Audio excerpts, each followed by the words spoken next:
तो कहा राधे राधे। जोर से, अब तो संख्या बढ़ गई है, जोर से बोलेंगे राधे राधे। तो नारद जी कहाँ? वृंदावन पहुंच गए महाराज। नारद जी ने वृंदावन में आया, वृंदावन में आकर के बड़ा आश्चर्य देखा। क्या? नारद जी ने देखा कि एक स्त्री है और उस स्त्री के पास में बड़ी भीड़ लगी हुई है। दो पुरुष हैं, मूर्छावस्था में पड़े हुए हैं। वो स्त्री रो रही है, लोग समझा रहे हैं। नारद जी ने कहा क्या कष्ट है इस देवी को? जाकर के पूछना चाहिए। विचार आया कि नहीं नहीं, इस संसार के वासी हैं, हम संत हैं, क्या करेंगे? जाने लगे। तभी उस स्त्री ने देखा और नारद जी को लौटते हुए नारद जी से बोली कि भो भो साधु क्षणम तिष्ठ मच्चिंतामपि नाशय दर्शनम तव लोकस्य सर्वथा देहरम परम। बोले भो भो साधु क्षणम तिष्ठ, रुको रुको साधु, मेरी चिंताओं का हरण करके जाओ। बोले क्या कष्ट है देवी? बोले कौन हो तुम? काशी तुम काबिमऊ, कौन हो तुम? क्या दुख है तुम्हें? तुम रो रही हो, भीड़ लगी हुई है चारों ओर। ये दो पुरुष मूर्छावस्था में पड़े हैं, कौन है? क्या परिचय है तुम्हारा? तो कहती है मैं परिचय देती हूँ। अहम भक्त रीति ख्यात्या इमो में तनयो मयो ज्ञान वैराग्य नामानो काल योगी निजरो। बोले मैं भक्ति हूँ महाराज, मेरा नाम भक्ति है। और ये दोनों जो पुरुष पड़े हैं ये और कोई नहीं, ये मेरे पुत्र हैं, ज्ञान और वैराग्य। बताओ, माता तरुण है और पुत्र जो है वो दोनों मूर्छावस्था में पड़े हुए। आश्चर्य की बात। बोले कैसे हुआ? बोले उत्पन्ना द्रवणे साहम प्रथिम कर्णाटकी गता क्वचिन क्वचिन महाराष्ट्रे ऊर्जरी जिताम गता। बोले महाराज गुजरात में बहुत बार बात है, गुजरात में जाकर जीर्ण सी हो गई, लेकिन जैसे ही मैं वृंदावन में आई तो वृंदावन पुनः प्राप्त नवी नेम स्वरूपणी। वृंदावन में आते ही मैं तो नव युवती हो गई, लेकिन मेरे दोनों ये बालक मूर्छावस्था में। कोई प्रयास करो, नहीं तो मैं इदम स्थानम परित्यज्यम विदेशम गम्यते मया, स्थान को छोड़ करके विदेश के लिए चली जाऊंगी। नारद जी ने कहा रुको रुको, अधीर ना हो, हम तुम्हारे इन कष्ट का निवारण अवश्य करेंगे। महाराज नारद जी ने बहुत सत्कर्म किए, वेद वेदांत का पाठ किया, गीता जी का पाठ किया। गीता पाठेर मुहुर्मुहु, बार बार गीता जी का पाठ किया, लेकिन थोड़ी चेतना होती फिर मूर्छावस्था में पड़ जाती। इस प्रकार से महाराज यहाँ पर बहुत प्रयास किए, लेकिन यहाँ मूर्छावस्था से निवृत्त नहीं हुए। वेद वेदांत घोषस्य गीता पाठिर बहुर्मुहु। तब महाराज मैं आपके पास आया हूँ, बताओ क्या करना चाहिए? आकाशवाणी होती है कि नारद सत्कर्म सूचको नूनम ज्ञान यज्ञ स्मृतो बुद्धि। बोल सत्कर्म करो। सनकादिक ऋषि से पूछते नारद जी क्या सत्कर्म करना चाहिए जिससे भक्ति के मन में जो कष्ट है वो दूर हो, लोगों के मन में जो कष्ट हो वो दूर हो। तब सनकादिक ऋषि कहते हैं कि सत्कर्म सूचको नूनम ज्ञान यज्ञ स्मृतो बुधे श्रीमद् भागवतालाप सतु गीता सुखा देवी। केवल श्रीमद् भागवत ऐसी परम पावन संगीता है जिसको श्रवण मात्र से जीव मुक्त हो जाता है। तो यहाँ पर नारद जी ने कहा कि श्रीमद् भागवत तो कहाँ करानी चाहिए? बोले देखो सनकादिक ऋषि कहाँ बैठे हुए हैं? सनकादिक ऋषि कहाँ हैं? बद्रिकाश्रम में, बद्रीनाथ धाम में। और नारद जी कहाँ पर आए हैं? वृंदावन में। तो जितनी दूरी वृंदावन से हरिद्वार की है उतनी बद्रीनाथ से हरिद्वार की दूरी 20 सेंटर में हरिद्वार है।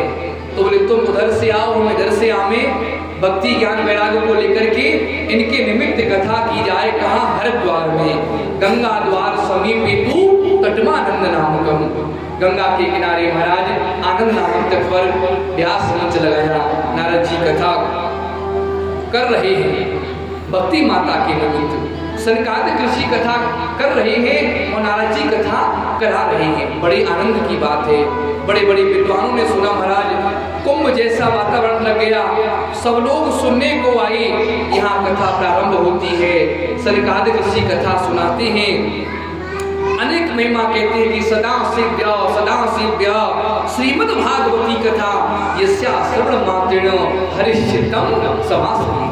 श्रीमद् भागवत की महिमा जितनी गाई जाए उतनी कम है। या नारद जी कहते हैं, अच्छा एक बात बताओ, बोले कि यदि कोई व्यक्ति जिसने जीवन भर पाप किया हो और पाप करने के पश्चात वो व्यक्ति मर जाता हो, उसके मर जाने के बाद कथा कराई जाए तो क्या उसकी मुक्ति हो सकती है? सनकादिक ऋषि कहते क्यों नहीं, भागवत जी में उल्लेख है कि ये मानवा पाप कृतस्तु सदा दुराचारिणता विमार्गः क्रोधाग्निदग्धा कुटिलास्य कामनः सप्ताह यज्ञेन कलो कुलन्दते। महाराज जिसने जीवन भर पाप किया हो, जिसने ब्रह्म हत्या की हो, गौ हत्या की हो, स्वर्ण की चोरी की हो, मदिरा पान की हो, बुरी संगतों में संगत रहा हो, ऐसा व्यक्ति यदि पाप कर्म करता है और पाप करते करते मर भी जाता है, उसके निमित्त हम कथा करावें तो उसकी मुक्ति हो जाती है। इसलिए बंधुओं, अपने परिवार के लिए, अपने बुजुर्गों के लिए कथा अवश्य करानी चाहिए। ज्यादा नहीं तो जीवन में प्रत्येक प्राणी को एक बार श्रीमद् भागवत कथा अवश्य करानी चाहिए। हमारे पितृ प्रसन्न होते हैं, हमारे पितरों की मुक्ति के लिए अनायास ही न जाने कौन कौन से ऐसे अपराध हो जाते हैं जो हम नहीं जान पाते, लेकिन भागवत जी को कराने से अपने बुजुर्गों के लिए उनकी मुक्ति हो जाती है। तो यहाँ कहते हैं कि कोई दृष्टांत, कोई प्रमाण है? बोले हाँ है। बोले क्या? कि तुंगभद्रा तटे पूर्वम भूतिपत्तनुत्तमं यत्र वर्णाश्वधर्मेण सत्य सकर्म तत्परा। बोले महाराज, एक वर्णाश्रम धर्म का पालन करने वाले, उत्तम नगर में रहने वाले, तुंगभद्रा नदी के किनारे एक आत्मदेव नाम के पंडित जी रहते हैं। आत्मदेव का शाब्दिक अर्थ क्या है? जो अपनी आत्मा में देवत्व का दर्शन करे वो आत्मदेव। इनकी पत्नी है, नाम क्या है? दुधली देवी। यथा नाम तथा गुण।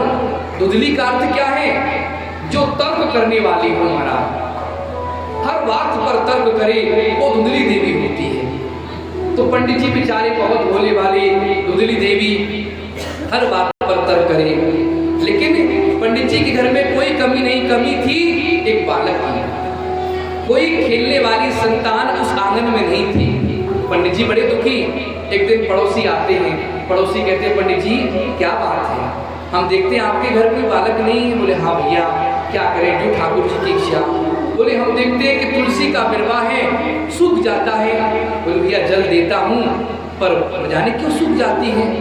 बोले महाराज हम देखते हैं आपके घर में गाय भी है, गाय के भी कोई बालक नहीं है। भैया सेवा बहुत करता हूँ, पर पता नहीं ठाकुर जी की क्या इच्छा है। अब देखो जो लोग ऐसे होते हैं ना, वो लोगों को दुखी करने के लिए कोई ना कोई प्रयास अवश्य करते हैं।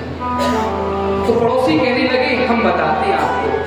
बोले आपका जो दुख का कारण है ना, तुलसी का बिरवा कभी हरा नहीं होता, गाय के कभी बालक नहीं होता, आपके घर में अशांति रहती है। बोले क्यों? आपके घर में कोई बालक नहीं है इसलिए।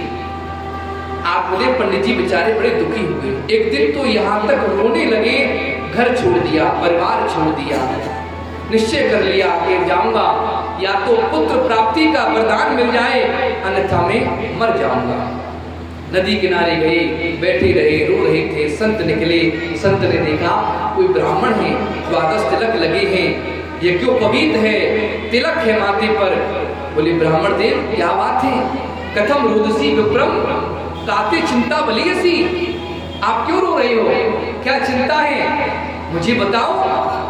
चरण पकड़ लिए संत की, बोले महाराज मैं बड़ा दुखी। बोले क्यों, मैं बहुत बड़ा पापी हूँ।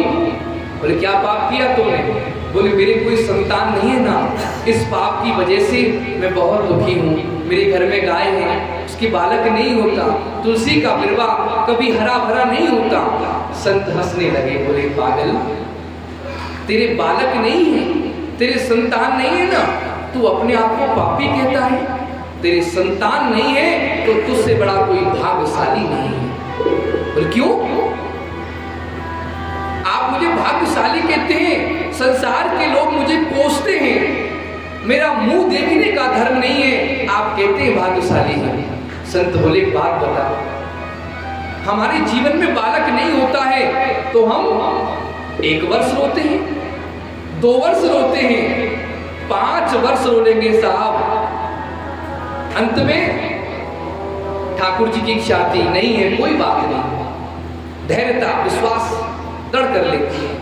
लेकिन यदि पुत्र हो जाए और पुत्र होकर के कुपुत्र निकल जाए, नालायक हो जाए, तो वो आपको जीवन भर रुला देगा। इसलिए तू पुत्र की कामना करता है रे। अरे बालक मानना है तो भगवान को, लड्डू गोपाल को मान लो। ये संसार के पुत्र तो संसार तक ही सीमित हैं, लेकिन भगवान को यदि हमने पुत्र मान लिया तो यहाँ भी सुखी और वहां भी सुखी। बोलो राधे राधे राधे। इसलिए हमें कोई भी रिश्ता निभाना है, कोई भी संबंध स्थापित करने हैं तो भगवान से क्यों ना करें।